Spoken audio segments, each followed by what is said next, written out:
Assalamualaikum warahmatullahi wabarakatuh. Innal hamdalillah nahmaduhu wa nasta'inuhu wa nastaghfiruh wa na'udzu billahi min syururi anfusina wa min sayyiati a'malina. May yahdihillahu fala mudilla lahu wa may yudlil fala hadiyalah. Asyhadu an la ilaha illallah wahdahu la syarika lah wa asyhadu anna Muhammadan abduhu wa rasuluh. Allahumma salli wa sallim ala nabiyyina Muhammad wa ala alihi wa sahbihi wa man tabi'ahum bi ihsanin ila yaumiddin wa sallama tasliman katsira. Amma ba'd. Para hadirin dan hadirat, ma'asyiral muslimin rahimakumullah. Melanjutkan kajian kita kitab Al-Wajiz fi Fiqhis Sunnati wal Kitabil Aziz. Kita masih berada pada pembahasan jenazah, dan kita masuk kepada bab fadlus sholati ala janazati wattiba'iha, keutamaan sholat jenazah dan keutamaan mengantarkan jenazah. Jadi di situ ada dua hal. Menyolati jenazah ada keutamaan sendiri, mengantar jenazah ke kuburan pun juga ada fadilah sendiri.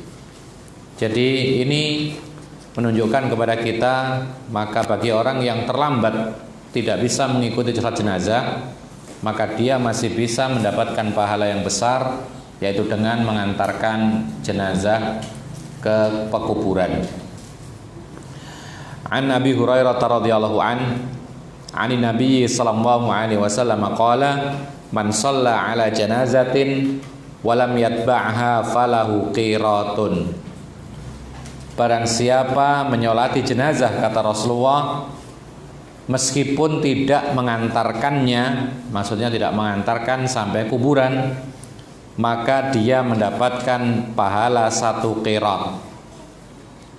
Fa in tabi'aha falahu qiratani. Maka jika dia ikut mengantarkan jenazah itu, yaitu ke kuburan, maka dia mendapatkan pahala 2 qirat. Qila wa mal qiratani. Lalu ada orang bertanya kepada Rasulullah, apa maksudnya 2 qirat itu? Qala asgharuhuma mithlu Uhudin. Nabi Muhammad menjawab, paling kecil dari 2 qirat itu adalah sama dengan besarnya gunung Uhud. Jadi pahala yang melimpah yang disediakan oleh Allah, yaitu berupa besarnya pahala sebesar gunung Uhud, itu paling minimal, dan itu dikalikan 2 apabila mengantarkan jenazah, dan hanya 1 sebesar gunung Uhud apabila hanya menyolati jenazah. Bahkan ada sebuah hadis riwayat yang lain, man tabi'al janazata hatta yusalla 'alaiha. Ini agak beda lagi. Barang siapa mengantarkan jenazah sampai disolati, artinya sekedar mengantar sampai ke tempat sholat, lalu disolati jenazah itu meskipun dia tidak ikut sholat, falahu qiratun, dia mendapatkan pahala 1 qirat. Berarti di sini ada 3 perkara. Pertama, seperti hadis yang kita nukil barusan, muttafaqun alaih, barang siapa mengantarkan jenazah sampai disolati saja meskipun tidak ikut sholat, dapat 1 qirat. Di sini siapa yang menyolati jenazah saja, mungkin tidak ikut ngantar, tapi menyusul ke masjid misalnya, kemudian langsung ikut sholat jenazah, meskipun tidak ikut mengantar ke kuburan, maka dia mendapatkan pahala 2 qirat. Lalu ada yang ketiga, barang siapa mengantarkan jenazah sampai dikuburkan selesai, maka dia mendapatkan 2 qirat, meskipun tidak ada keterangan menyolati jenazah dan juga tidak ikut menguburkan langsung menimbunkan tanah. Tetap kalau mengantarkan jenazah itu mendapatkan 2 qirat. Lalu bagaimana kiranya kita dari rumahnya jenazah, rumah duka, kita antar, lalu kita sholati juga. Ngantar ke tempat sholat, lalu kita ikut sholat. Setelah sholat, maka kita antar sampai ke kuburan, lalu kita ikut menguburkan juga secara langsung dengan tangan kita. Maka berlipat-lipat ganda pahala tersebut. Oleh karena itu, ikhwan fillah azakumullah, inilah ketika kita mengetahui ilmunya, maka kita tidak akan menyia-nyiakan ketika ada jenazah orang Islam. Itu adalah kesempatan untuk menumpuk pahala dengan sangat-sangat mudah. Hanya menyita waktu berapa menit? Sholat jenazah, ngantar ke kuburan, menguburkan, selesai. Mungkin 1 jam atau mungkin 2 jam, tapi pahalanya sebesar gunung Uhud berkali-kali lipat. Bisa 2, bisa 3, bisa 4 dan seterusnya. Oleh karena itu, ikhwan fillah, inilah Islam menunjukkan kepada kita, yaitu kita ini saling ta'awun dalam albirri wat taqwa. Termasuk diantaranya adalah mengantarkan jenazah. Kemudian wa hadzal fadlu fi ittiba'il janaiz innama huwa lirrijali dunan nisa. Keutamaan mengantarkan jenazah ini hanya buat kaum laki-laki, bukan kaum wanita. Jadi mengantar jenazah sampai kuburan itu adalah hanya dikhususkan perintahnya untuk kaum laki-laki saja. Adapun kaum wanita maka dilarang. Ya. Bukan tidak dianjurkan, dilarang. Kemudian linahi Nabi sallallahu alaihi wasallam lahunna an ittiba'iha wa huwa nahyu tanzihin faqad qalat Ummu Athiyyah radhiyallahu anha nuhina an ittiba'il janaizi wa lam yu'zam alaina. Hal itu karena larangan Nabi sallallahu alaihi wasallam kepada kaum wanita untuk mengantarkan jenazah.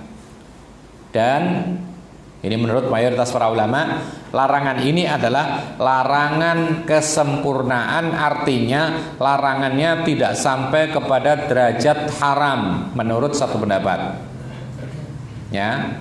Menurut pendapat yang lain, mereka mengatakan kalau itu larangan Nabi jelas gamblang berarti itu haram. Kita lihat hadisnya. Ummu Athiyyah radhiyallahu anha, Ummu Athiyyah ini seorang sahabiyah, seorang wanita dari kalangan sahabat Nabi yang biasa memandikan jenazah wanita saja pada zaman Nabi. Jadi tidak semua orang itu bisa memandikan jenazah. Memang yang paling utama dan yang paling berhak memandikan jenazah adalah kerabat. Ya. Tetapi kalau kerabatnya tidak ada yang bisa memandikan jenazah kerabatnya karena kurang ilmunya, takut salah dan semisalnya, maka dicarikan yang sejenis kelaminnya dari orang-orang yang memang mengetahui cara memandikan dan mengurusi jenazah. Dan pada zaman Rasulullah khusus untuk memandikan jenazah wanita ada yang namanya Ummu Athiyyah. Dari sini para ulama mengatakan ini boleh ada seorang mengkhususkan diri sebagai orang yang biasa mengurus jenazah, memandikan jenazah. Meskipun bukan kerabatnya yang dimandikan, tapi ini untuk menolong. Ya. Namun kadang-kadang tidak mungkin semua itu tercapai. Tidak mungkin kemudian kita bergantung kepada orang lain. Oleh karena itu kita selayaknya harus memiliki ilmunya bagaimana cara merawat jenazah dari sejak kematiannya, kemudian memandikannya, kemudian mengkafaninya, lalu kemudian sampai dikuburkan dengan cara sesuai dengan sunnah Rasulullah Sallallahu Alaihi Wasallam. Barangkali kita mengingat bagaimana para sahabat Nabi menguburkan seorang jenazah sahabat Nabi yang lain itu tanpa memberitahu Rasulullah Sallallahu Alaihi Wasallam. Di malam hari meninggal dunia, takut mengganggu Rasulullah, biar segera selesai urusannya. Lalu mereka menguburkan mayat ini pada malam hari itu juga. Lalu ketika pagi harinya Rasulullah mencari mana sahabatku yang biasanya di sini menyapu masjid ini, maka mereka mengatakan telah meninggal dunia semalam wahai Rasulullah. Kami tidak ingin mengganggu engkau sehingga kami tidak memberitahukan kepadamu. Kemudian Rasulullah minta ditunjukkan di mana kuburannya. Lalu Rasulullah datang ke sana dan bertakbir 4 kali sholat jenazah setelah jenazah itu dikuburkan. Lihatlah bagaimana Rasulullah SAW tidak dikabari oleh para sahabat Nabi, tidak masalah. Artinya apa? Artinya masyarakat itu harus pintar, punya ilmu meskipun sedikit tentang agama, punya ilmu bagaimana cara merawat jenazah kerabat dan keluarga mereka, supaya tidak selalu bergantung kepada siapa? Guru, tidak selalu bergantung kepada ustadz, tidak selalu bergantung kepada kiai, tuan guru dan semisalnya. Karena kadang-kadang tuan gurunya, kiainya, ustadznya berada di tempat yang lain, tidak mungkin terbengkalai jenazah itu. Ini hampir sama dengan masalah ruqyah. Kadang-kadang ketika butuh ruqyah kemudian mencari orang yang hebat dalam ruqyah. Tidak harus hebat. Yang penting ketika meruqyah itu tahu bahwasanya ini adalah kesembuhan dari Allah. Membacakan Al-Quran dengan ikhlas, meminta kesembuhan dari Allah. Asalkan dia betul-betul bertauhid kepada Allah, insya Allah tidak ada masalah. Dan insya Allah bisa terselesaikan. Tapi karena ketergantungan kepada orang, ini membuat ruqyah-ruqyah mereka sendiri tidak bermanfaat. Karena mereka pertama meyakini dulu bahwasanya saya kalau meruqyah akan berpengaruh. Mestinya harus si ini, si itu. Akhirnya tergantung kepada manusia, bukan tergantung kepada Allah. Nah, kemudian ikhwana fiddin azakumullah, maka Ummu Atiyah mengatakan kami dilarang mengantarkan jenazah, namun tidak diharuskan bagi kami larangannya. Perkataan kami dilarang mengantarkan jenazah ini menukil dari larangan Rasulullah jelas, ya. Tapi perkataan Ummu Atiyah walam yu'zam alaina, tapi tidak diharuskan larangan itu bagi kami, ini diperselisihkan oleh para ulama. Sebagian mengatakan ini termasuk makna hadis yang dikatakan oleh Ummu Atiyah. Jadi seolah-olah Nabi melarang wanita mengantar jenazah, tapi Nabi tidak mengharuskan larangan ini, tidak mengikat, ya. Makanya mayoritas para ulama menganggap hukumnya makruh wanita itu mengantarkan jenazah ke kuburan, karena ada keterangan walam yu'zam alaina, tidak diharuskan larangan itu bagi kaum wanita. Namun sebagian para ulama mengatakan walam yu'zam alaina ini adalah tafaqquh min Ummi Atiyah. Ini adalah pemahaman Ummu Atiyah saja.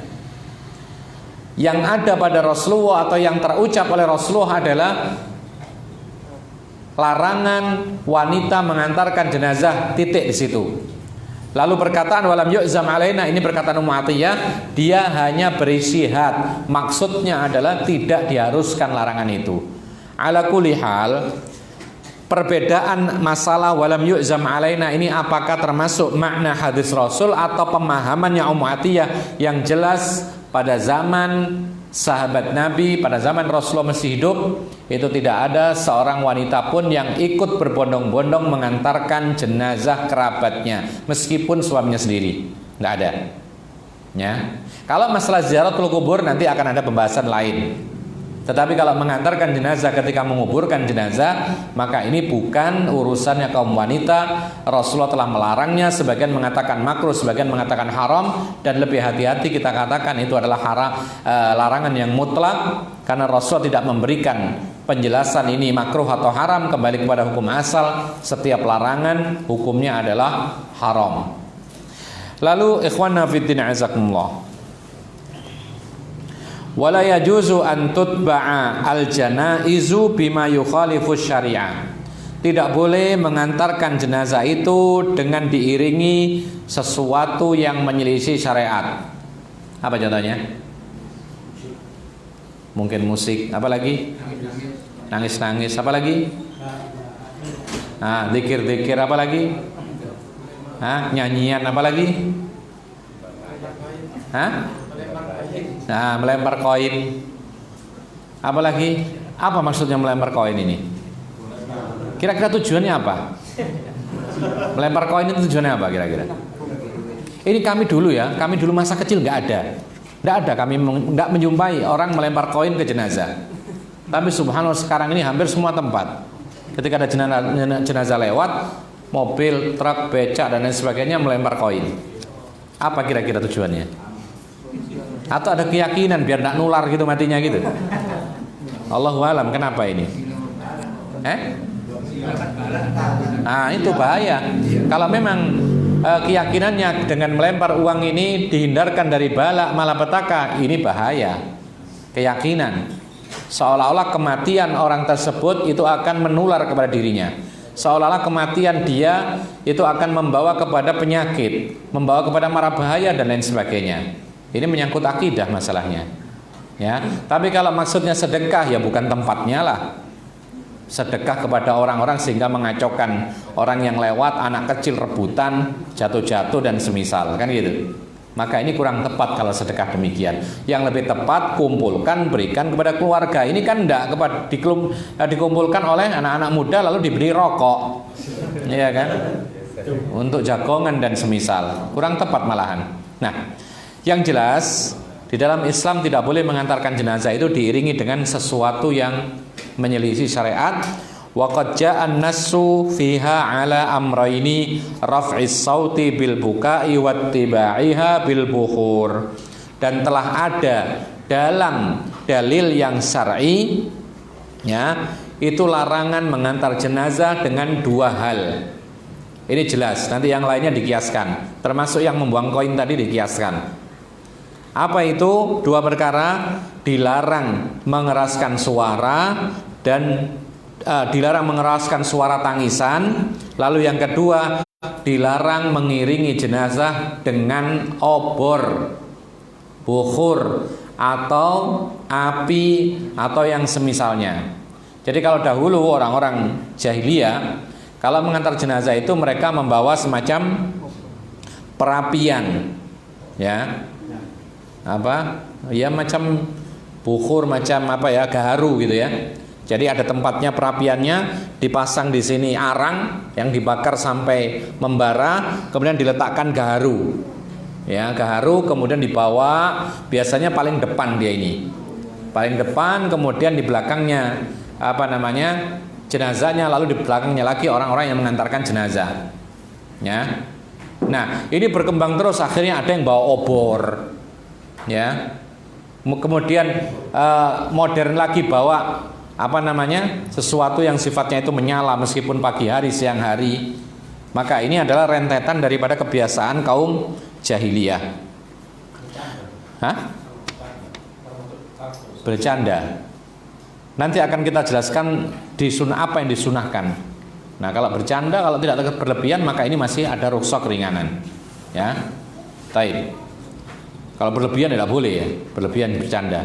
Tapi kalau ngobrol biasa, maka ini dulu. Hanya saja satu hal yang perlu kita ingat, tujuan kita mengantarkan jenazah itu apa sih? Apa tujuannya? Mengingat kematian. Maka kalau kita tujuannya mengingat kematian, maka layak nggak kita ini ngobrol dari A sampai Z sampai selesai kuburan ngobrol terus? Ya kurang tepat. Ya. Baik. Wa tiba'u bil bukhuri wa dzalika fi qoulihi sallallahu alaihi wasallam la tuttaba'ul janazatu bi sautin wala nar.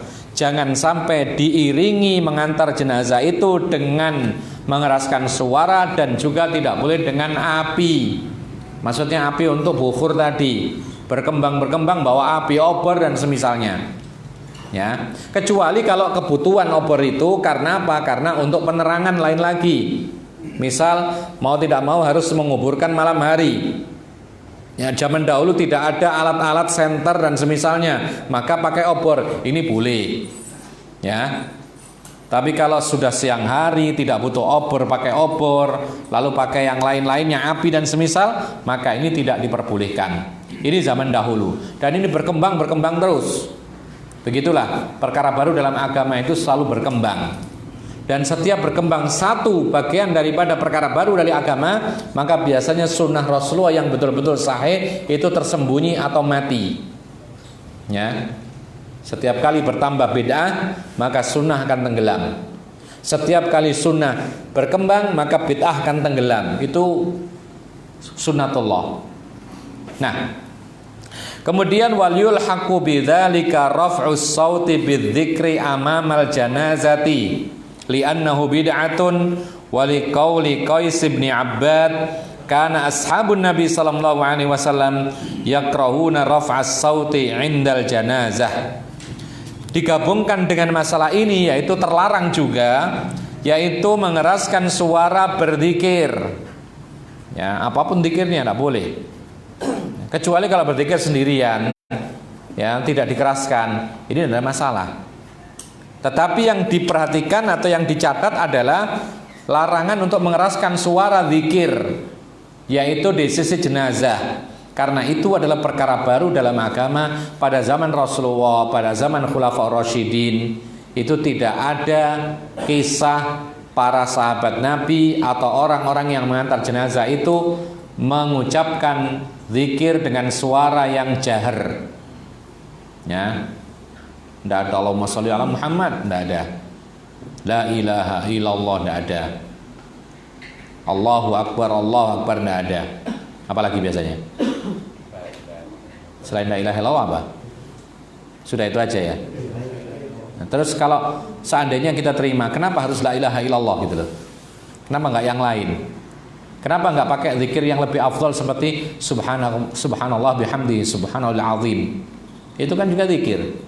Bahkan dua kalimat yang mudah di lisan, berat di timbangan, dicintai oleh Ar-Rahman. Subhanallah wa bihamdihi, subhanallahil azim. Tapi kenapa harus la ilaha illallah? Ya. Kemudian karena hal itu didasari oleh perkataan Qais bin Abbad, seorang sahabat Nabi, mengatakan dahulu para sahabat Nabi itu tidak suka menjaharkan suara ketika mengantar jenazah. Jadi kalau ada orang yang jahar suaranya, mereka marah. Itu pada zaman sahabat Nabi. Ya. Andaikan para sahabat Nabi sekarang hidup, maka dia akan marah dengan kondisi umat sekarang yang mengantarkan jenazah dengan suara gaduh meskipun dengan zikir. Karena telah ada perkataan Qais bin Abbad, para sahabat itu tidak suka, marah ketika ada yang menjaharkan zikir ketika mengantar jenazah. Bahkan kalau kita mengantar jenazah dengan suara yang gaduh, maka hilang ibrah, yaitu apa, hikmah dari mengantar jenazah, supaya kita takut kematian itu hilang. Lupa kita ini. Seperti hal yang menyenangkan. Karena kalau rame-rame itu kan menyenangkan, ya kan? Sehingga tidak ingat lagi ini kematian. Mestinya kita ini ingat mati, pengendali kita dalam hidup, supaya kita ini dikendalikan dengan kematian ini, sehingga kita tidak melampaui batas dalam hidup. Tapi ketika dengan suara rame-rame, kencang-kencang dan semisal, akhirnya lupa.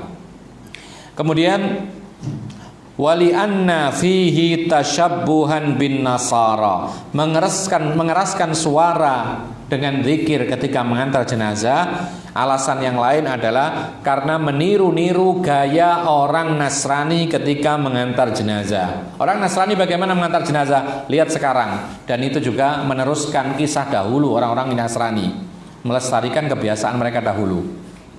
Apa itu? Fa innahum yarfa'una aswatahum bisyai'in min anajilihim. Karena orang-orang Nasrani itu mereka mengeraskan suaranya dengan membaca sebagian ayat-ayat Injil mereka. Diambilkan Injil, ayat-ayat Injil yang ada kaitannya dengan kematian, ya. Lalu dibacakan ketika mengantar jenazah. Kemudian wa azkarihim, dan mereka pun juga membaca wirid-wirid khusus mereka. Allahu a'lam bagaimana caranya. Ya. Yang jelas ini adalah kebiasaan mereka dahulu, ma'at tamtid, disertai dengan suaranya dipanjang-panjangkan. Ya. Jadi kalau kita ini membaca zikir dipanjang-panjangkan sampai melampaui batas, sampai tidak sesuai dengan kaidah membaca Al-Quran, kaidah membaca tajwid misalnya, ya, maka ini termasuk meniru orang-orang Nasrani yang menyanyikan Injil mereka, meskipun apa? Meskipun melampaui batas, panjang pendeknya disesuaikan dengan lagu, ya. Dan di kita itu sudah mulai banyak. Kalau sore-sore kadang-kadang kita dengar orang berselawat Allahumma sholli ala Muhammad. Nah itu matnya ini panjang, padahal tulisannya Muhammad, pendek, tapi dipanjangkan karena lagunya, mengikuti iringan lagunya Muhammad gitu, ya. Ada lagi doa yang pernah kita dengar, Doa habis adzan apa? Setelah adzan. Wa marabahad da'wat tamah wassalatul qa'imah ati Muhammadan wa sallallahu wa ba'athu maqama mahmudan alladhi wa'ata. Oh bukan. Satu lagi, ada lagi. Iya. Doa Allahumma inni as'aluka ilman nafi'a itu dilakukan. Keliru akhirnya. Allahumma inna nas'aluka ilman nafi'an gitu. Ini salah baca lagi. Padahal yang benar adalah nafi'an. Nanya yang pendek, yang panjang. Kalau nafi'an, nah itu lagu itu. Ya. Jadi karena mengikuti iramanya lagu maka dirubah hadisnya. Maka ini adalah kebiasaan orang-orang Nasrani. Sama dengan sebagian di antara kita mengucapkan Assalamualaikum, nah gitu. Maka ini pun juga tidak ada dasarnya. Ini menyelisihi aturan bacaan yang benar. Assalamualaikum, gitu. Pendek itu, nggak ada wawunya, kum itu. Ya, coba dicari dari awal sampai akhir hadis, tidak ada kum itu ada wawunya. Assalamualaikum begitu. Ya. Baik. Jadi ini adalah kebiasaan orang-orang Nasrani dipanjang-panjangkan karena mengiringi lagu sehingga merubah panjang pendek, yaitu aturan bacaan ayat-ayat Injil dan semisalnya. Wattalhin, kemudian dilembut-lembutkan, diindah-indahkan, bahkan wattahzin, disedih-sedihkan. Jadi pura-pura disedihkan atau dinangis-nangiskan kalau membaca sengaja. Ya.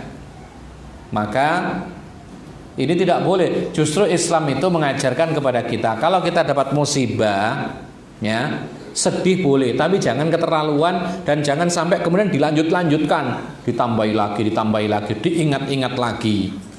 Makanya Imam Syafi'i itu tidak suka dengan acara walimah-walimah kematian. Kenapa demikian? Pertama, ini tidak ada contohnya, kata Imam Syafi'i. Di samping itu, ini membangunkan, menghidupkan lagi, mengingat kembali kesedihan yang telah berlalu sampai 7 hari, sampai setahun. Akhirnya ingat kembali kesedihan. Tidak boleh orang Islam kalau sudah ya sudah gitu loh. Bangkit kembali. Kesedihan iya saat itu. Tidak boleh berkabung lebih dari 3 hari, kata Rasulullah. Kecuali istri yang ditinggal mati oleh suaminya berkabung selama berapa? 4 bulan 10 hari. Ini kecuali istri ditinggal mati oleh suaminya berkabung, bahkan wajib dia berkabung. Ada masa iddah, ditinggal mati suaminya 4 bulan 10 hari. Tapi kalau kita laki-laki atau perempuan yang ditinggal mati oleh kawannya, orang tuanya, tidak boleh berkabung lebih 3 hari. Jadi kalau ada misalnya kita laki-laki punya kawan dekat, tiba-tiba kawan dekat kita meninggal dunia, lalu kita tidak mau keluar sepekan, haram hukumnya. Berkabung lebih dari 3 hari. Merasa sedih maksimal 3 hari, ya, tidak boleh lebih. Setelah 3 hari sudah tinggalkan kesedihan itu, bangkit kembali. Kecuali istri ditinggal mati suaminya, silakan bahkan wajib berkabung 4 bulan 10 hari. Itu yang diperintahkan oleh Allah. Nah, ma'asyiral muslimina rahimakumullah. Jadi sengaja disedih-sedihkan, dinangis-nangiskan padahal tidak menangis. Makanya ada sebuah catatan disebutkan oleh para ulama, dalam Islam pun juga demikian. Banyak orang menangis tapi belum tentu berpahala tangisannya. Banyak orang menangis tapi belum tentu berpahala tangisannya. Yang berpahala tangisannya adalah tangisan karena Allah. Mengingat kebesaran Allah, menangis. Menakutkan adabnya Allah, menangis. Merindukan surganya Allah, menangis. Ya, takut adabnya Allah dan lain sebagainya, menangis. Inilah yang berpahala. Yang disebutkan Nabi SAW tidak akan masuk neraka ketika seorang itu meneteskan air mata karena Allah. Ya. Makanya ada seorang yang akan mendapatkan naungan di padang mahsyar, yang mana orang lain tidak punya naungan kecuali dapat naungan dari Allah. Di antaranya yang disebutkan 7 orang itu adalah seseorang ketika dia bersendirian lalu ingat Allah, matanya mengeluarkan air mata, nangis sendirian, gak ada yang lihat. Inilah jaminan tangisan yang betul-betul karena Allah. Karena nggak ada yang lihat. Kalau ada orang yang melihat, bisa benar, bisa palsu. Ya. Kalau urusan menangis dibuat-buat, itu kepekerjaannya pemain sinetron. Itu pinter-pinter kalau nangis itu. Dibuat, nangis betulan. Padahal itu karena dibayar gitu loh. Nah itu tidak berpahala seperti itu. Jadi main sinetron nangis-nangisan. Yang anehnya diantara kita melihat ikut nangis, dibohongi. Kok ikut nangis? Ngapain? Sudah tidak berpahala, kemudian dibohongi mau saja gitu loh. Ya. Bahkan ada sebagian diantara kita ini menonton suka film yang sedih-sedih. Bersiap-siap untuk menangis. Subhanallah. Padahal jelas itu adalah film dibuat. Ya, dibuat 2 jam dia rela dibohongi sampai nangis-nangis dan dia tidak mengambil ibrah apa-apa karena itu hanya buatan, tidak ada hakikatnya. Ya, oleh karena itu ikhwan fillah azakumullah, kita tanyakan kepada diri kita, pernah nggak kita ini sendirian lalu kita ingat Allah, takut kepada Allah, merindukan surga, kemudian kita menangis? Kalau itu pernah, pujilah Allah Subhanahu wa taala. Kalau itu tidak pernah, maka jangan-jangan kita ini tidak pernah ikhlas menangis kita.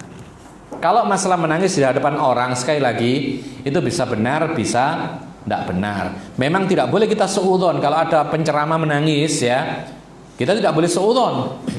Tapi kita katakan bisa benar, bisa tidak. Ada lagi orang yang tidak bisa menangis sama sekali di hadapan orang, ya mungkin karena dia malu.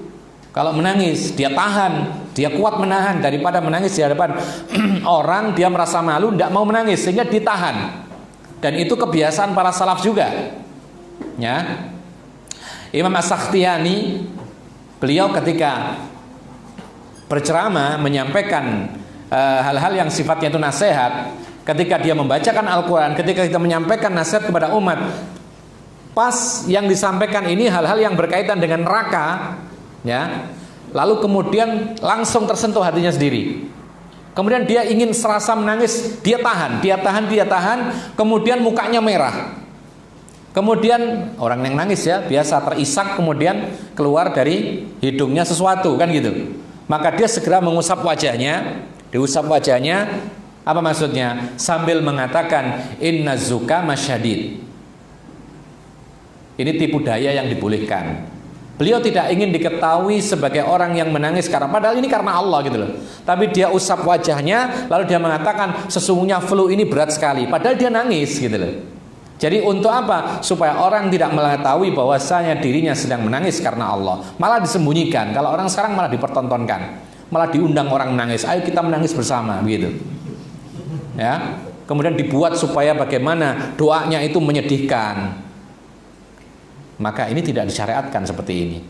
Jadi kalau menangis dengan sendirinya tanpa ada keinginan untuk menangis di hadapan orang banyak, terharu dan semisalnya, tidak ada masalah. Cuman tetap itu kembali kepada dirinya, hatinya, dan Allah SWT yang maha tahu. Ya. Dan bukan semua tangisan itu berpahala. Satu saja yang berpahala, tangisan karena Allah. Ada orang menangis karena banyak utang, ya kan? Nangis, kepikiran sampai nangis, gimana yang tidak bisa bayar, tidak berpahala tangisannya. Tapi kalau menangis karena hutang, takut neraka, baru berpahala. Jadi banyak utang lalu nangis kepikiran, gimana kalau saya besok mati tidak bisa bayar, tidak bisa masuk surga, nangis, ini takut karena Allah. Ya, ada orang nangis karena apa lagi? Banyak sebabnya nangis itu. Nangis karena kecurian, nangis karena dicopet dompetnya. Apakah berpahala ini? Jawabannya tidak. Itu nangis karena sedih. Kalau nggak ada ingatan kepada Allah maka tidak berpahala. Ada orang nangis bahagia, ya, dipilih, menang, jadi ini jadi itu, nangis bahagia, tidak berpahala. Karena nggak ada kaitannya dengan takut Allah. Ada orang nangis karena apa? Karena sakit kakinya, nangis, maka ini tidak berpahala. Kecuali kalau ada kaitannya dengan takut kepada Allah Subhanahu wa taala atau merindukan surganya. Baru ini adalah berpahala. Kita kembali kepada pembahasan kita, yaitu masalah sengaja disedih-sedihkan ketika membaca zikir dan semisalnya. Ini bukan petunjuk dari Rasulullah. Tetapi kalau seandainya begitu saja ternyata nangis sendiri tanpa diundang, tanpa dipersiapkan, maka ini adalah tidak ada masalah. Dan kita tidak boleh suudzon kepada mereka yang menangis tanpa direncanakan, dan tidak boleh kemudian suudzon kepada orang yang tidak pernah kelihatan menangis. Mungkin dia mengikuti sebagian salaf yang berusaha tidak kelihatan menangis di hadapan orang banyak. Jadi tidak ada masalah. Kemudian ikhwanna fiddin azakumullah, wa akbahu min dzalika tasyi'uha bil azfi 'alal alatil musiqiyyati amamaha azfan hazinan kama yaf'alu fi ba'dil biladil islamiyah taqlidan lil kuffari wallahul musta'an. Yang lebih parah daripada hal itu, mengantarkan jenazah diiringi dengan bunyi-bunyian musik-musik tertentu dengan irama-irama kesedihan. Ya. Sebagaimana dilakukan di sebagian negeri-negeri Islam karena ikut-ikutan orang-orang kafir. Jadi ini yang terjadi di negeri yang mayoritas muslim misalnya, kadang-kadang demikian. Diiringi dengan alat musik, kemudian alunannya itu kesedihan. Kan ada itu musik yang iramanya itu sedih, ada musik iramanya gembira, ada musik iramanya apa lagi? Yang biasa musik ini dulu. Nah, ada lagi yang sifatnya itu penyemangat, ada musik horor. Nah, film horor kan ada musiknya itu, ya kan? Nah, supaya apa ini? Supaya suasananya lebih sedih. Jadi dibuat seperti ini, maka ini bukan termasuk petunjuk Rasulullah, bukan Islam, tetapi ini taklid, ikut-ikutan dengan orang kafir. Sebelum kita melangkah kepada bab berikutnya, sudah Isya belum? Sebelum kita melangkah kepada bab berikutnya, ada orang beranggapan bahwasanya mengantar jenazah dengan suara la ilaha illallah adalah ciri khasnya mazhab Syafi'i. Ada yang mengatakan demikian. Kita tanyakan, benar nggak itu? Coba dirujuk lagi. Dan salah satu ulama penerus mazhab Syafi'i yang sangat-sangat populer dan dijadikan rujukan ketika ada masalah pemahaman tentang perkataan Imam Syafi'i, diantaranya ada dua. Al-Hafidz Ibnu Hajar Al-Asqalani, Imam Nawawi, ada lagi Imam Ar-Rafi'i dan semisalnya. Tapi yang paling populer adalah Imam An-Nawawi, Imam Nawawi. Coba kita lihat apa yang dikatakan oleh Imam Nawawi berkaitan dengan larangan wanita mengantarkan jenazah ke kuburan.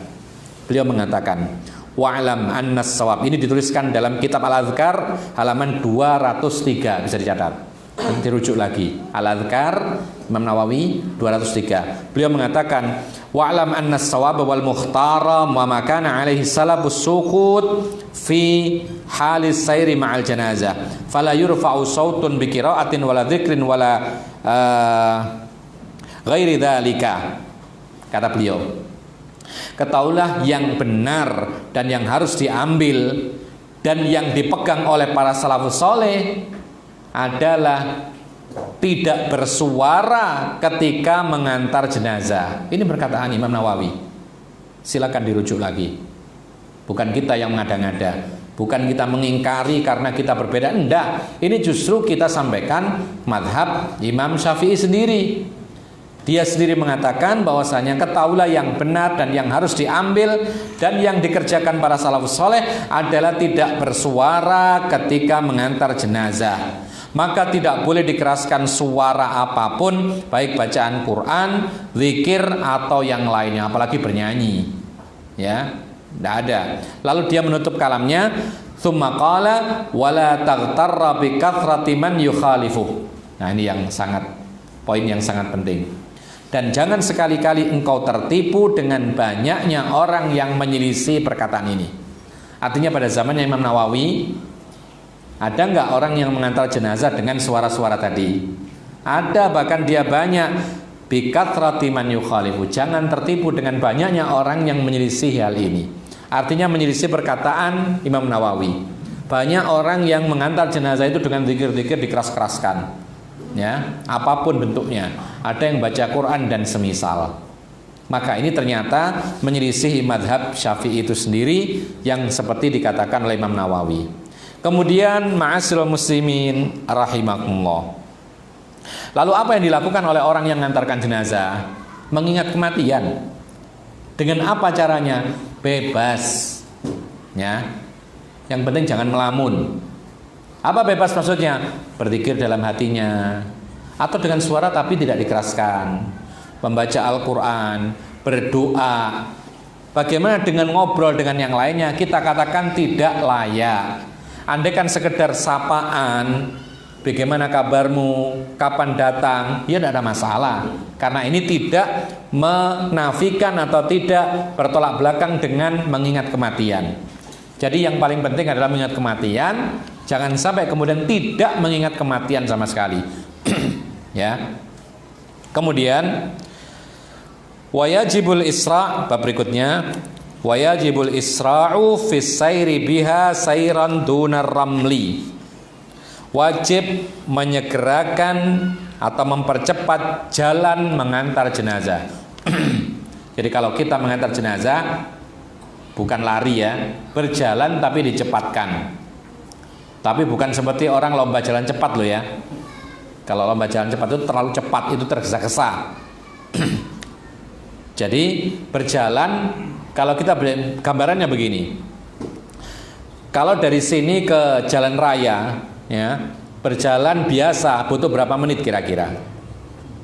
Dari sini ke jalan raya itu ya, itu berapa menit kira-kira nyampe? Ambil saja 15 menit. Kalau lari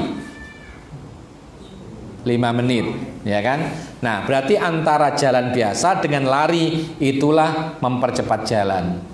Misalnya apa? Dipercepat jalannya menjadi 10 menit. Ini yang dimaksud. Ini gambaran contoh saja. Tidak harus begitu ya. Tidak harus 10 menit betul, enggak. Tapi antara lari dengan jalan biasa diambil tengahnya. Dan para ulama memberikan contoh. Orang jalan cepat itu tidak sampai loncat. Ya. Kalau sampai loncat berarti lari. Itu bedanya loncat lari dengan jalan. Kalau loncat itu lari, kalau berjalan itu tidak pakai loncat, biasa tapi dipercepat. Ya. Nah, kemudian ikhwanna fiddin azakumullah. Liqaulihi sallallahu alaihi wasallam, hal itu didasari oleh sabda Rasulullah sallallahu alaihi wasallam.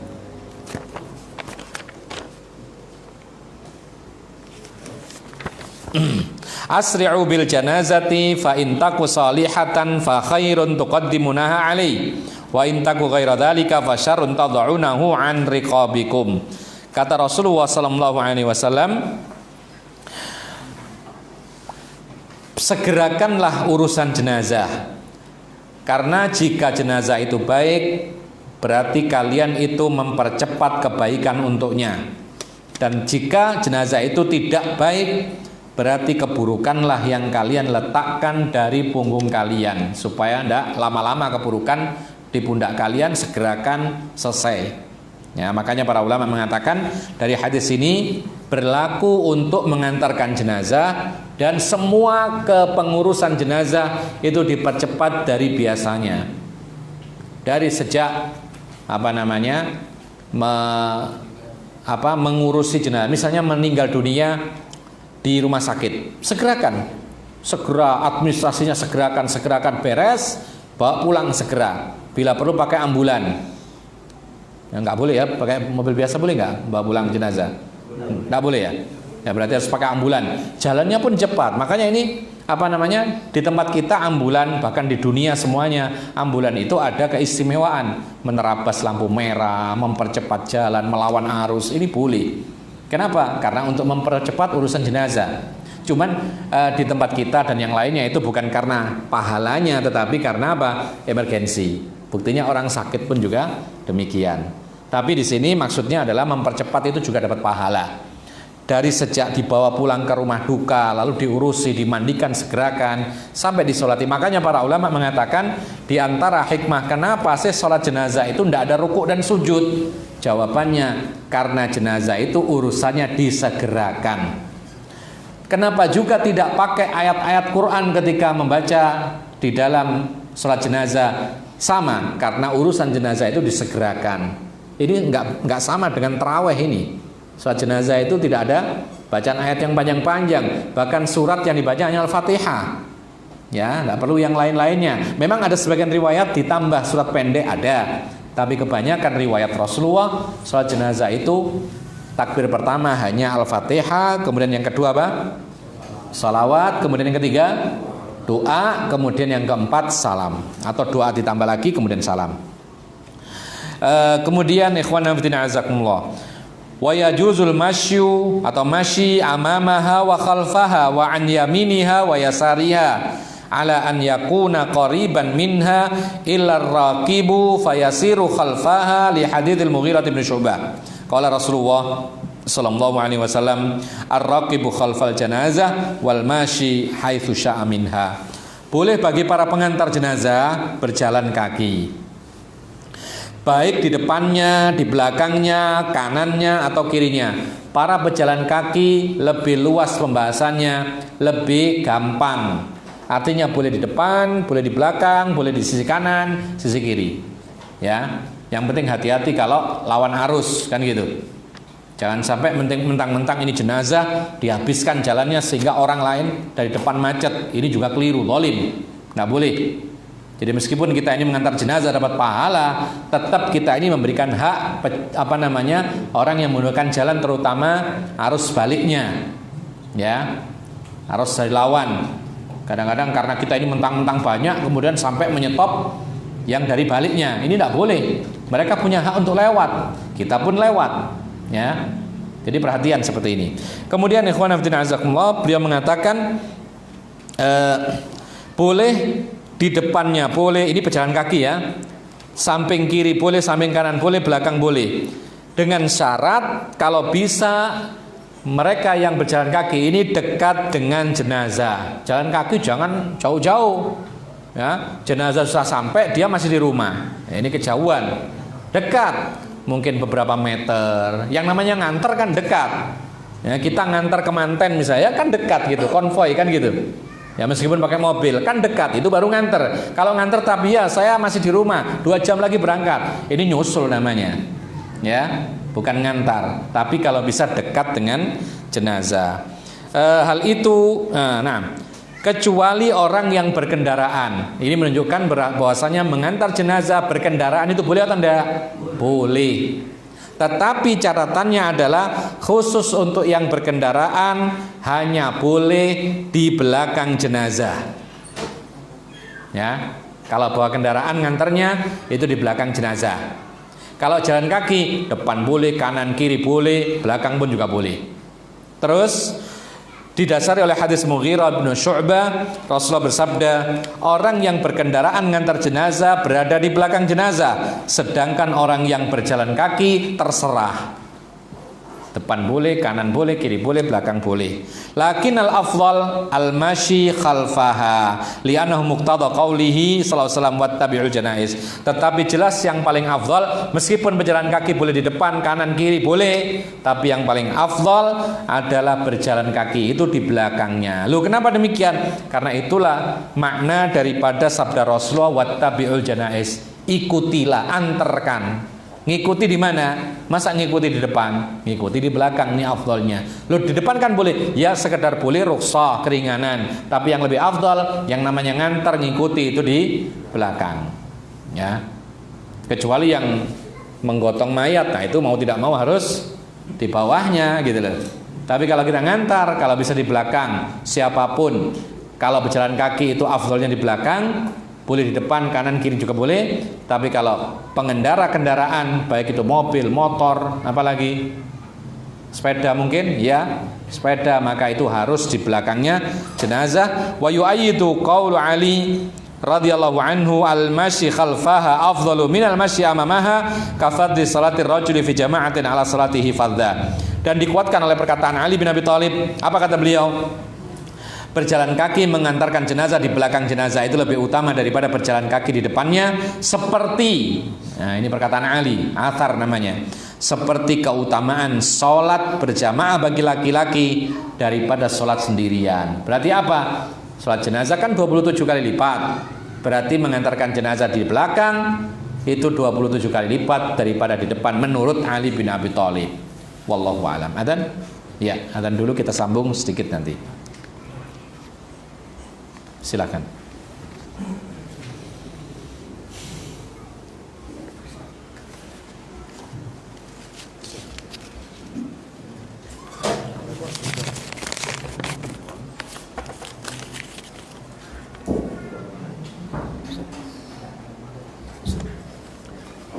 teguh, teguh. Nah, teguh. Teguh, teguh. Teguh, teguh. Allahu Akbar, Allahu Akbar. Allahu Akbar, Allahu Akbar. Allahu Akbar, Allahu Akbar. Asyhadu an la ilaha illallah. Bismillah. Asyhadu an la ilaha illallah.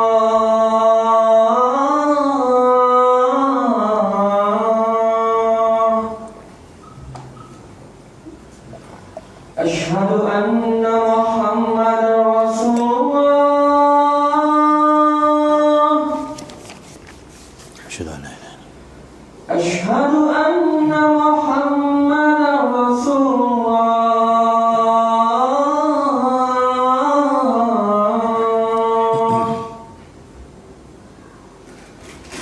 Hayya 'alas shalah.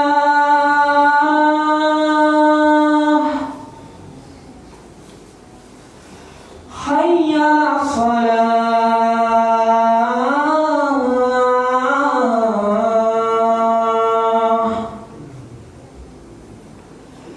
Hayya 'alal falah.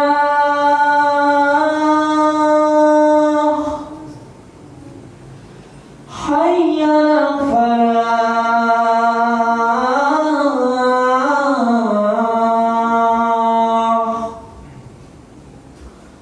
Allahu Akbar, Allahu Akbar. Allahu Akbar, Allahu Akbar. La ilaha illallah.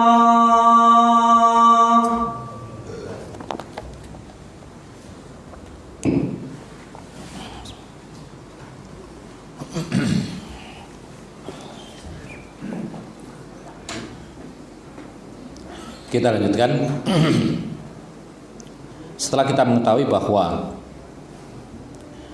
mengantarkan jenazah dengan mengendarai kendaraan dibolehkan, timbul pertanyaan, mana yang lebih utama, mengantarkan jenazah berjalan kaki atau dengan berkendaraan? Ada yang bisa jawab? Apa dalilnya? Apa jawabannya? Mana yang lebih utama, mengantarkan jenazah dengan jalan kaki atau berkendaraan? Apa jawabnya? Jawabannya adalah berjalan kaki itu lebih afdol daripada berkendaraan. Kenapa demikian? Satu alasannya. Itulah kebiasaan Rasulullah SAW ketika mengantar jenazah. Kebiasaan beliau jalan kaki. Bahkan ada sebuah riwayat Rasulullah SAW ditawari kendaraan ketika mengantar jenazah, maka dia enggan, tidak mau. Tapi ketika pulang beliau mau.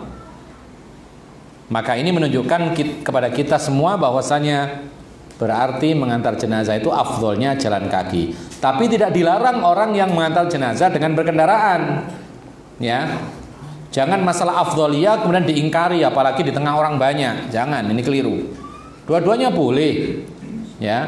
Cuman yang lebih afdol adalah jalan kaki karena kebiasaan Rasul jalan kaki terutama ketika ngantar. Adapun pulang Rasulullah pernah menerima kendaraan sehingga dia naik kendaraan. Kemudian ikhwana fiddin azakumullah. Disebutkan oleh para ulama bahwasanya ketika disebutkan dalam perkataan penulis tadi, yaitu yang penting tidak lari.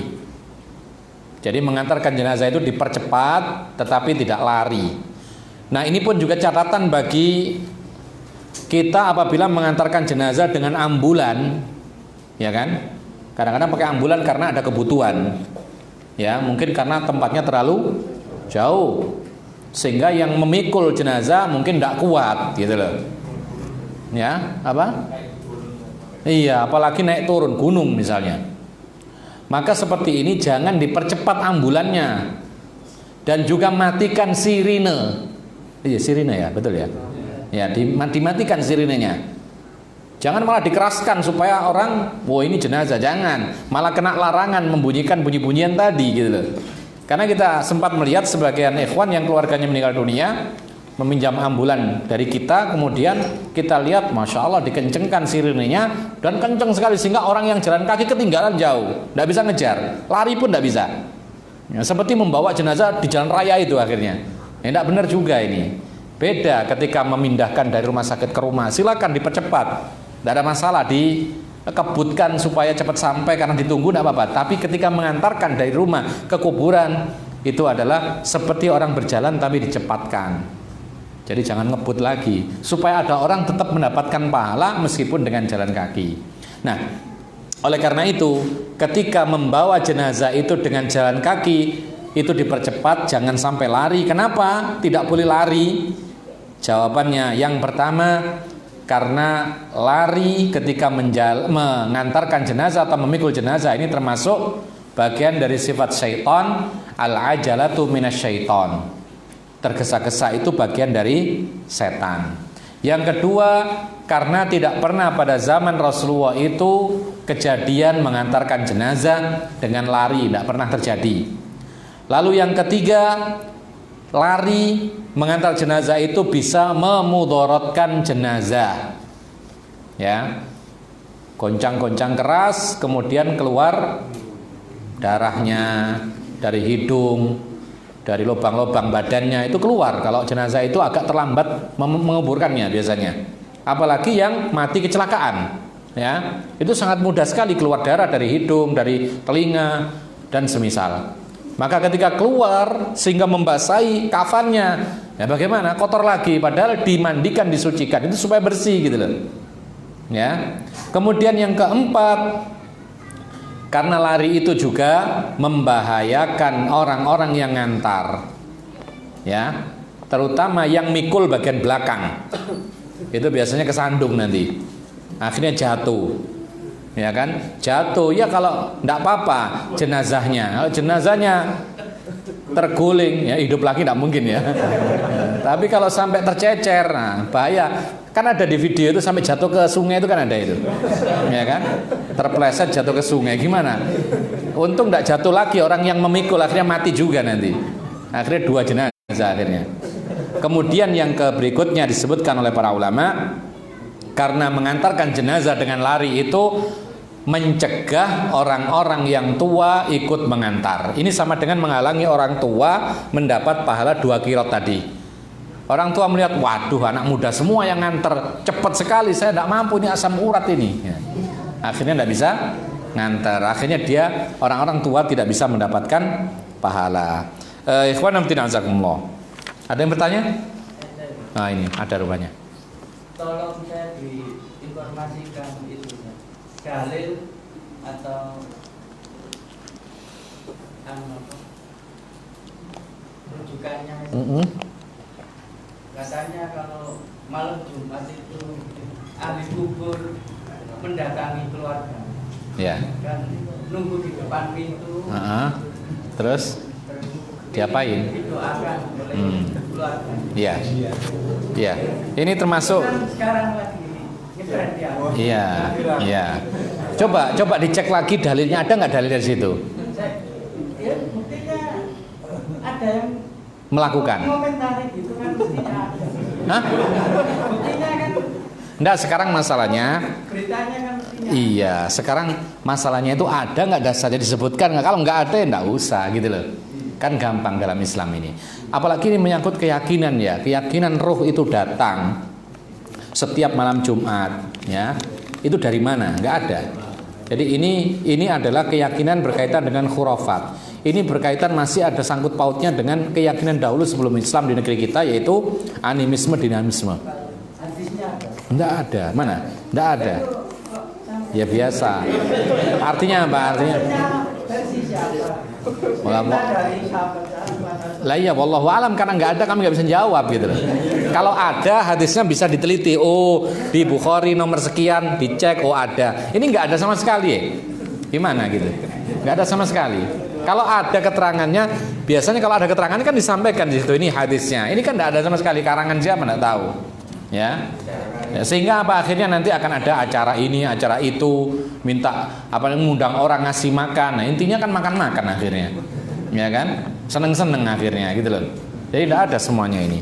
Jadi apa namanya? Keyakinan seperti ini harus dikoreksi. Tidak ada keterangan bahwasanya roh itu akan datang setiap malam Jumat. Sama dengan rohnya Nabi, rohnya manusia biasa, tidak ada keterangan sama sekali. Dalam urusan keyakinan kita harus pakai dalil. Kalau tidak, maka kita akan yaitu meyakini khurafat-khurafat yang tersebar luas di mana-mana. Wallahu a'lam. Ada pertanyaan di sini? Ada yang lain? Di belakang. Bagaimana juga sholat jenazah? Apabila kita terlambat Dua takbir ya. bagaimana? Kita dapat 2 takbir saja. Oh, Imam salam, kita tinggal nambah takbir 2 kali, Allahu Akbar, salam, selesai. Lah sekarang doanya kapan? Doanya adalah doa yang ketika kita tahu imam itu yang terakhir, yang ketiga, doa takbir ketiga, ya kita ikuti doa.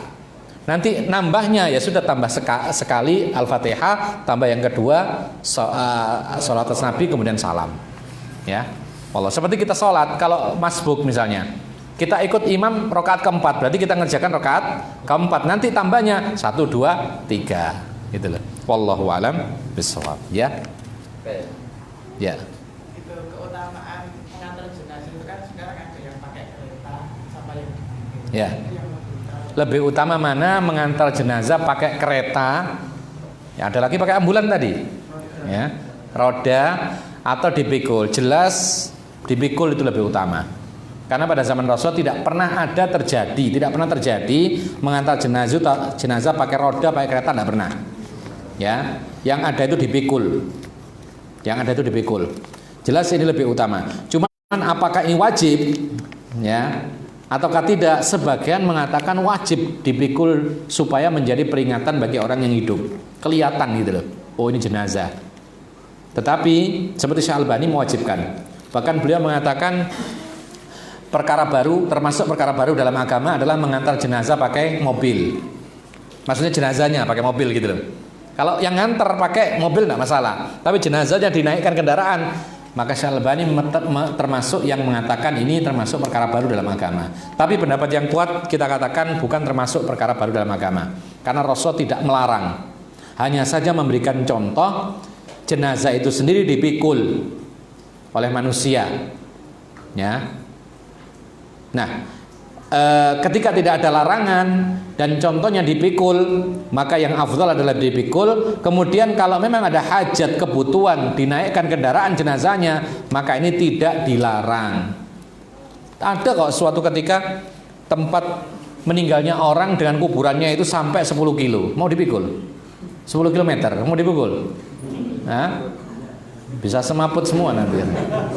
Nah, seperti ini ada hajat, maka jelas kalau ini dibolehkan dengan pakai kendaraan, termasuk kereta atau ambulan, ini dibolehkan. Ya, wallah. Tapi kembali kepada kumasal, yang lebih afdal itu adalah dipikul. Ya, ya. Ini saya pernah membaca hadis bahwa tatkala jenazah lewat, walaupun orang Yahudi maupun Nasrani, kita dianjurkan untuk berdiri, tidak boleh duduk. Nah, berdasarkan hadis inilah. Ini sebagian pemahaman, ada yang mengatakan mengantar jenazah pakai naik sepeda motor kan termasuk duduk. Termasuk duduk.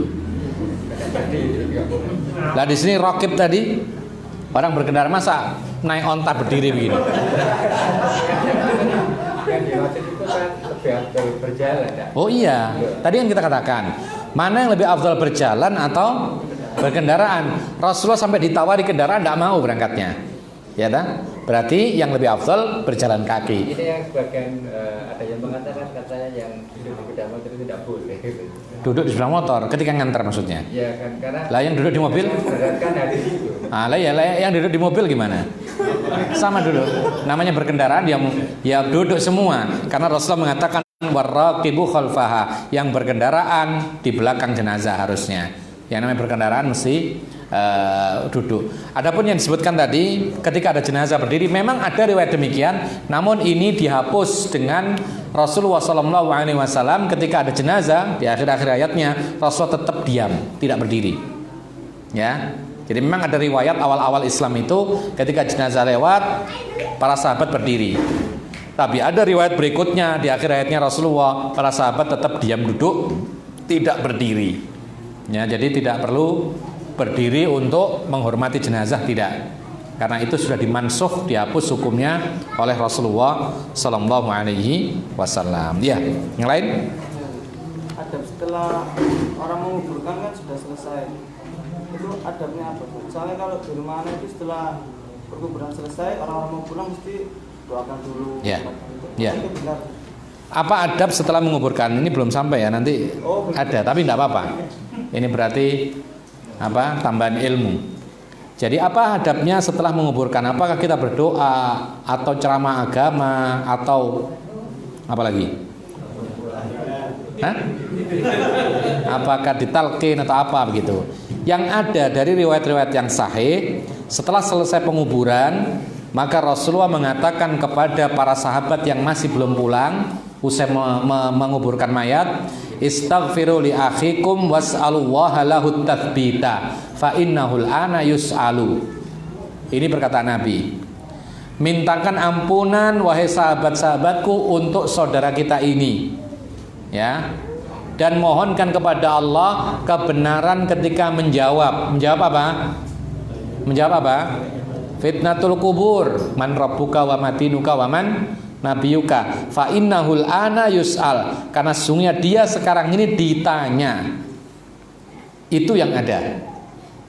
Maka dari sini para ulama mengatakan ketika selesai menguburkan, maka ada salah satu saja, tidak usah semua. Salah satu mengingatkan orang-orang, ayo kita doakan untuk saudara kita supaya diampuni dosanya dan diberi kekokohan ketika menjawab dalam kuburnya dengan pertanyaan-pertanyaan malaikat itu. Karena sekarang sudah ditanya. Ini intinya. Ya.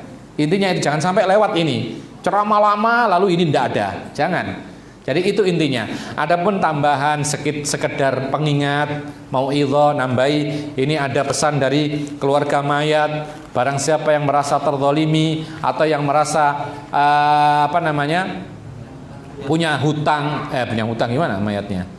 Yang merasa punya hak hutang, maka silakan datang kepada ahli warisnya, segera diselesaikan. Maka ini boleh. Ya. Tapi bukan itu intinya. Intinya adalah mengingatkan semua untuk mendoakan ampunan dan memohonkan ketetapan benar dalam menjawab fitnatul kubur itu tadi. Jadi ada nasihat sedikit mengingatkan kematian. Wahai kaum muslimin, sekarang kita sedang menghadiri kematian, maka jadikan ini ibrah bahwasanya hidup tidak kekal misalnya. Ya, itu boleh. Atau misalnya ketika orang ini mati dalam keadaan baik misalnya, dalam keadaan sujud, lalu kita sempatkan untuk membicarakan tentang husnul khotimah, mudah-mudahan kita mendapatkan husnul khotimah, ini boleh, tapi tidak harus. Yang paling penting adalah mengingatkan orang untuk mendoakan. Setelah itu ya doa sendiri-sendiri, ya, doa sendiri-sendiri itu lebih afdhol. Sebentar saja, tidak usah lama-lama. Dan ini tidak dikhususkan keluarga loh ya, karena yang sebagian di tempat kita itu, ayo keluarga khusus ngumpul di dekat kuburan lalu diceramai, bukan. Jadi semuanya dianjurkan untuk mendoakan mayat tersebut. Ada pertanyaan di luar tema. Ada yang di dalam tema dulu? Ya, silakan. Ustaz, untuk apa itu anak di atas kuburan? Apa? Di kuburan, Ustaz. Keguguran, ya. Kuburan, kita apakah dalam penguburan perlu sholat jenazah juga? Berapa lama kegugurannya? 4 bulan. Kehamilan, 4 bulan ke atas. Para ulama membatasi. Apabila 4 bulan sempurna ke atas, maka keguguran itu dihukumi janin yang hidup sehingga dihukumi seperti mayat. Ya, maka hukumnya sama dengan mayat. Jika bisa dimandikan, disolati, dikafani dulu, disolati, kemudian dikuburkan di kuburan kaum muslimin. Tapi kalau sebelum 4 bulan, maka belum dianggap mayat. Ini boleh ditaruh di mana saja, yang penting tidak mengganggu orang, atau ditanam di mana saja, belum dianggap manusia. Nah, kalau 4 bulan ke atas sudah ditiup ruh, maka ini dianggap manusia. Hukumnya seperti mayatnya orang Islam. Ya, disolati juga. Sunnah hukumnya nyolati anak yang kecil. Karena bahkan anak kecil belum mukallaf. Dan sholat jenazah itu adalah syafaat, penolong. Sedangkan anak kecilnya, anaknya orang Islam itu masuk surga. Ya, andai kan tidak disolati pun juga boleh, tapi dikuburkan di kuburan umum kalau bisa. Wallahu alam bishawab. Ada pertanyaan yang terakhir ini, maaf di luar tema. Apabila saya diterima di suatu perusahaan, akan tetapi syaratnya harus mencukur jenggot. Di lain sisi saya harus juga membantu keuangan keluarga saya atau orang tua saya. Apa yang harus saya lakukan? Menerima atau mencari perusahaan yang lain? Kalau bisa mencari yang lain. Atau di lobby khusus untuk saya, maka saya memahami ini adalah kewajiban agama, maka tolong diberikan izin untuk memelihara jenggot misalnya. Atau mungkin kalau misalkan kita tahu aturannya tidak baku misalnya, ya sudah masuk, kita coba saja dengan mempertahankan itu. Kalau memang ternyata disuruh betulan menghilangkan jenggotnya, malah keluar, silakan kalau siap. Ya, mungkin sambil berdakwah gitu. Mungkin pimpinannya didekati kalau bisa, alhamdulillah dapat pahala. Tapi kalau tidak memungkinkan dan kita harus menerjang syariat, maka lebih baik cari yang lainnya. Insya Allah ada yang lebih berkah. Ingat, Allah Subhanahu Wa Taala menciptakan kita tidak meninggalkan rezekinya. Allah ketika menciptakan kita hidup, maka dijamin rezeki kita dari sejak hidup sampai mati pasti ada. Tidak mungkin tidak ada. Bahkan Allah mengatakan wa ma min dabatin fil ardi illa 'alallahi rizquha. Tidak ada makhluk hidup di dunia ini kecuali dijamin rezekinya oleh Allah Subhanahu wa taala. Wallahu alam. Ini yang bisa kita sampaikan dan kita akhiri dengan doa subhanakallahumma bihamdika asyhadu an la ilaha illa anta astaghfiruka wa atubu ilaik. Wassalamualaikum warahmatullahi wabarakatuh.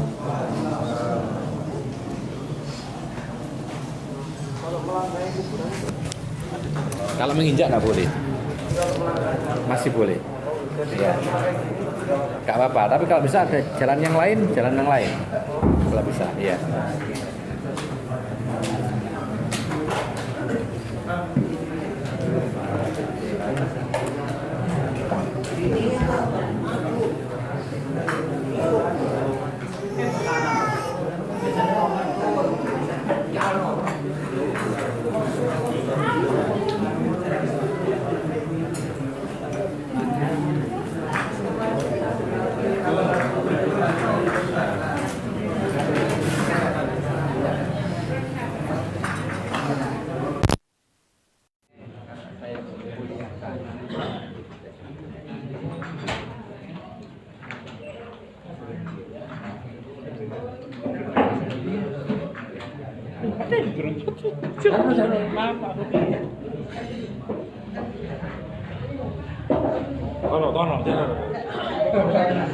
No.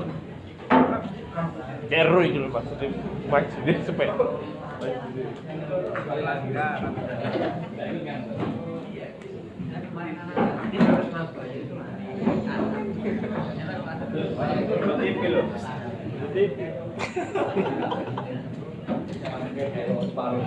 Bisa di-download ya? Nang Facebook. Gak paham aku. Facebook ya? Facebook. Wes kan Instagram. Iya, Facebook. Instagramnya ada apa nih?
Aku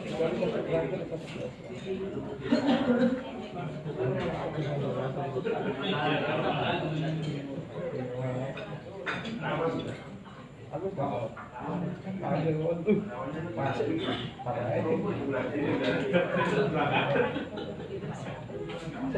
sebelum hari ini. Nah, tekan jemur. Ada ini jemur ini sih kalau pas ketika yang lulus yang Madura lulus siapa kan ya itu nang robot nang itu saya meniru pas dunia pertigaan ini nang Madura itu soalnya kajian itu datang sini datang pulang kebetulan itu ngirim ke arah Kuno nah kita aja kan itu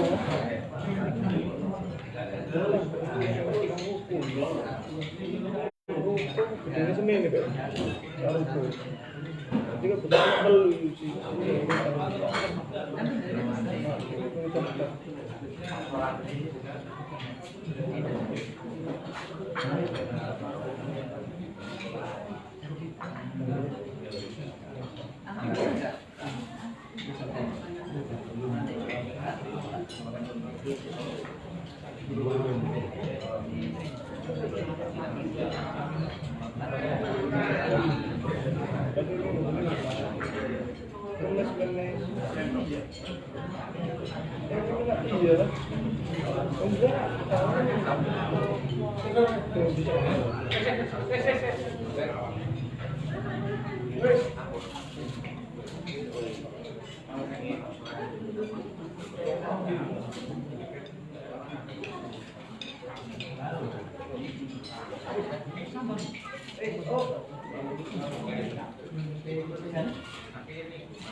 Pengenane iya kok.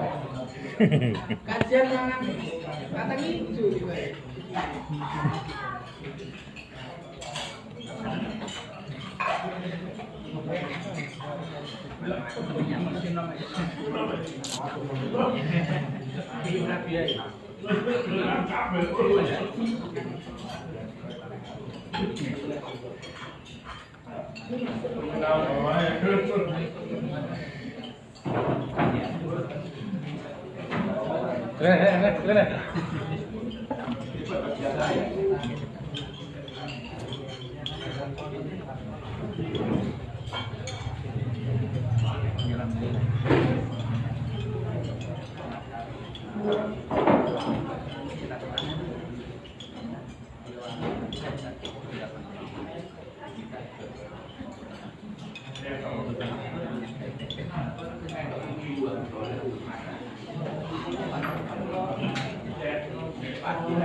Terang